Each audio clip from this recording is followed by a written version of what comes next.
শুক্রবার ফজরের নামাজের পর আম্বয়নের মধ্য দিয়ে এবারের বিশ্ব ইজতেমা শুরু হতে যাচ্ছে।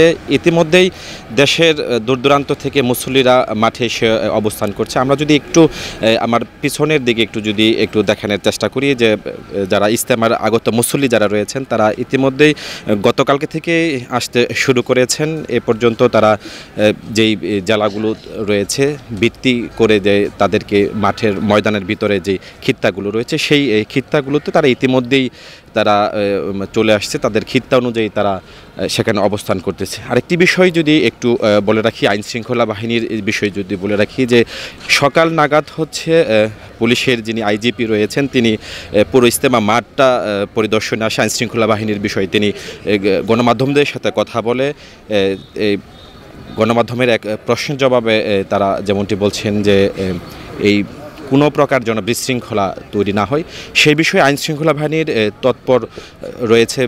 যে বিগত দিনে দুই পক্ষের যে একটা অনাকাঙ্ক্ষিত যে ঘটনা ঘটেছে এই ধরনের ঘটনা যেন পুনরাবৃত্তি না ঘটে সেই জন্য আসলে আইন শৃঙ্খলা বাহিনীর পাশাপাশি যারা এই প্রথম পর্বে যারা অংশগ্রহণ করবেন সেখান থেকেও প্রায় 10,000 যে স্বেচ্ছা শ্রমিক রয়েছে স্বেচ্ছায় তারা হচ্ছে এই মাঠের দায়িত্বে থাকবেন।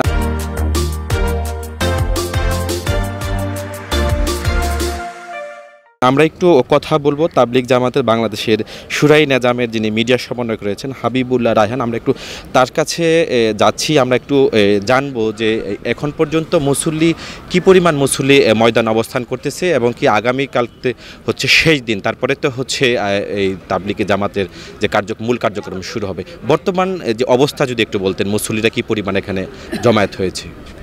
আলহামদুলিল্লাহ, আমাদের টঙ্গী 58তম বিশ্ব ইজতেমা শুরু হতে চলেছে, যা কিনা 2 ধাপে অনুষ্ঠিত হবে। জানুয়ারি 31 ও ফেব্রুয়ারি 1-2 প্রথম ধাপ এবং 3-4-5 ফেব্রুয়ারি দ্বিতীয় ধাপ, এবং 2টা ধাপেই হযরত উলামায়ে কেরামের তত্ত্বাবধানে শুরাই নেজামের অধীনে পরিচালিত হবে।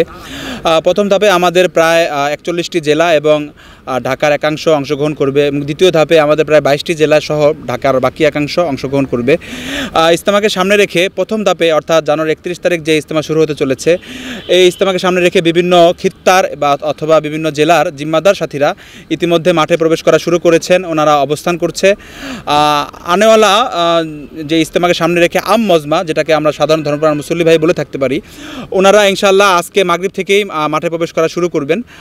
ইজতেমাকে সামনে রেখে আলহামদুলিল্লাহ আমাদের মাঠ এখন পুরোপুরি প্রস্তুত। আমাদের যথেষ্ট নিরাপত্তার ব্যবস্থা পুলিশ প্রশাসনের পক্ষ থেকেও করা হয়েছে, এবং আমাদের সাথীরাও, আমাদের প্রায় 10,000 সাথী আমাদের ইজতেমার মাঠের ভিতরে যে সমস্ত রোডগুলো রয়েছে এবং গেট এবং আনুষঙ্গিক জায়গার ভিতরে আমাদের সুন্নত হিসাবে আমাদের সাথীরা পাহারার আমলে নিযুক্ত হয়েছেন, এবং পুলিশ প্রশাসনের পক্ষ থেকে ওনারা 5 স্তরের নিরাপত্তার ব্যবস্থা ওনারা যেটা জানালেন ওনারা কায়েম করেছেন। ওনারা পোশাকধারী পুলিশ এবং সিভিল ড্রেসে বিভিন্ন খিত্তায় অবস্থান করবেন। সাথে সাথে ওনারা প্রায় 16টি ওয়াচ টাওয়ার মাঠে স্থাপন করেছেন এবং প্রায় 350 সিসি ক্যামেরা ওনারা লাগিয়েছেন। এটার দ্বারা ওনারা মনিটর করবেন। আশা করতেছি ইনশাআল্লাহ ওনাদের প্রচেষ্টা এবং সকলের প্রচেষ্টায় আল্লাহ তাআলা আমাদের এই ইজতেমাটাকে সুন্দরভাবে সম্পন্ন করাবেন। আরেকটি বিষয় সেটা হচ্ছে যে আপনারা প্রথম পর্বের 2টি ধাপ কেন করছেন, মানে এটা যদি একটু বলতেন। আসলে তাবলিগের মেহনত একটি দিনের মেহনত, এবং দিনের ধারক বাহক হচ্ছেন হযরত উলামায়ে কেরাম, এবং সাধারণ ধর্মপ্রাণ মুসল্লি ভাইরা হযরত উলামায়ে কেরামের তত্ত্বাবধানে থেকেই তাবলিগের মেহনত করতে চান। তো এই সংখ্যাটা এত ব্যাপক যে টঙ্গীর মাঠে যে 160 একর জমি আপনি দেখতেছেন, এখানে সকলের জায়গাটা আসলে খুবই কষ্টদায়ক হয়ে যায়। গত কয়েক বছরের ইজতেমা যদি আপনারা দেখে থাকেন, আমাদের বিভিন্ন সাথীরা আমাদের বিভিন্ন স্থায়ী টয়লেটের ছাদগুলোর ভিতরে, রাস্তার ভিতরে কষ্ট করে ধুলাবালির ভিতরে এবং আশেপাশে ছোটো ছোটো মাঠগুলোর ভিতরে অবস্থান করছিল। তো এইবার 2 ধাপে ইজতেমা হওয়ার কারণে আশা করি ইনশাআল্লাহ তাদের কষ্টটা কিছুটা হলেও লাঘব হবে।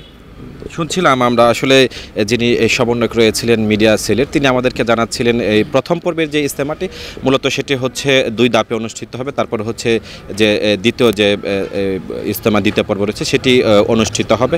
তবে এই ছিল আমার কাছে গাজীপুরের টঙ্গী তুরাগ তীরে যে ইজতেমা, সেই ইজতেমার প্রস্তুতি নিয়ে সর্বশেষ।